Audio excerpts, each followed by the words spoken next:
आज हम cash flow statement के अंदर जो पहला पॉइंट होता है, पहली एक्टिविटी होती है, उसको कैलकुलेट करना सीखेंगे। उसका पूरा फॉर्मेट पढ़ेंगे। तो पहली एक्टिविटी होती है cash flow from operating activity. इसका मेन प्रोसेस क्या होता है, स्टेप बाय स्टेप पढ़ते हैं। इसका पहले हम कैलकुलेट करते हैं net profit before tax and extraordinary item as पर वर्किंग नोट में गिवन है, जो हम अभी आगे पढ़ेंगे। इसमें हम ऐड करते हैं, अगला पॉइंट देखें, adjustment of non cash and non operating item. ये हम इसमें एडजस्ट करते हैं। एडजस्ट में हम ऐड जो करते हैं वो कहलाता है non cash and non operating expenses.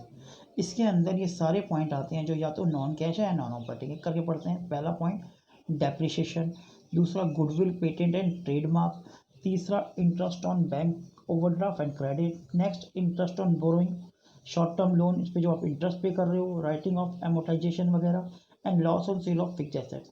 इसमें जो ऑलरेडी मैंने मार्क किए हैं 4 पॉइंट इंपॉर्टेंट है, नॉर्मली यही पॉइंट आते हैं। ये सारे पॉइंट ऐड होकर हम यहाँ फिगर लिखते हैं इसमें। फिर नेक्स्ट पॉइंट आता है आइटम जो माइनस किए जाते हैं, जो कि ये non cash non operating expenses कहलाते हैं।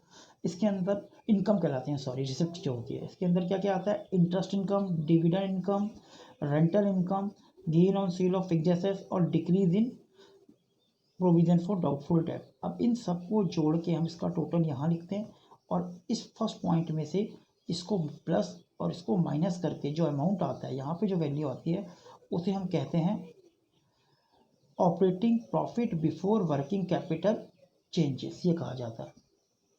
बिल्कुल।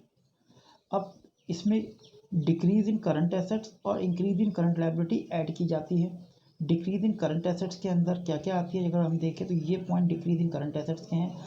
स्टॉक इन्वेंट्री का कम होना, ट्रेड रिसीवेबल का कम होना, एक्रूड इनकम का कम होना, प्रीपेड एक्सपेंस का कम होना। और इंक्रीज में लायबिलिटीज आती हैं, increase in trade payable, outstanding expenses और एडवांस इनकम।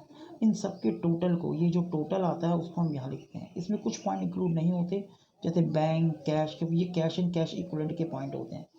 आगे देखते हैं। फिर लेस होता है increase in current assets and decrease in current liability. जैसे ऊपर था decrease in current assets and increase in current liability, यहाँ पे आता है increase in current assets and decrease in current liability. Exactly इसका रिवर्स होता है। जो पॉइंट यहाँ पे डिक्रीज हो रहे थे वो यहाँ पे इंक्रीज वाले माइनस होंगे। Increase in inventory, increase in trade receivable, accrued income, prepaid expenses, और डिक्रीज में आएगा ट्रेड पेबल, आउटस्टैंडिंग एक्सपेंसेस। ये सारी वैल्यूज जो कैलकुलेट करके हम बाहर लिखते हैं। फिर इस अमाउंट में operating profit before working capital में जब ये प्लस माइनस करते हैं तो यहाँ जो वैल्यू हमें मिलती है ये कहलाती है कैश जनरेट फ्रॉम ऑपरेशन। और इसमें हम लेस करते हैं इनकम टैक्स पेड, या ऐड करते हैं नेट टैक्स रिफंड, वो यहाँ वैल्यू आती है। तो यहाँ जो अंतर मिलता है ये नेट अमाउंट आपका कहलाता है cash flow from operating activity. तो इस तरह हम कैश फ्लो फ्रॉम एक्टिविटी पढ़ते हैं। तो आपको ये स्टेप बाय स्टेप याद होने चाहिए। जो मेजर हेड है वो ये रहे आपके, net profit before tax and extraordinary item. फिर दूसरा हेड आता है operating profit before working capital change.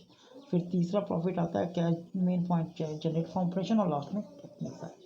अब हम पढ़ते हैं कि net profit before tax and extraordinary का फॉर्मूला क्या बनता है।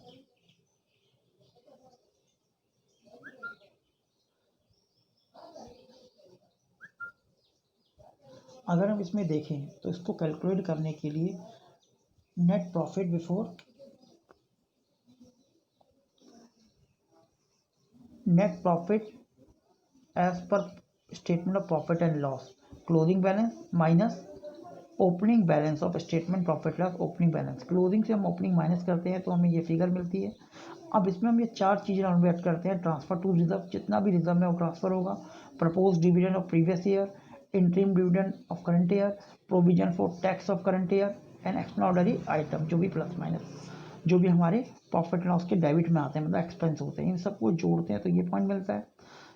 इसमें से हम माइनस करते हैं extra ordinary item, credit side profit loss, जो कि नॉर्मली कम गिवन होता है, और लेस करते हैं रिफंड ऑफ टैक्स। तो इन वैल्यूज को यहाँ पे लिखने के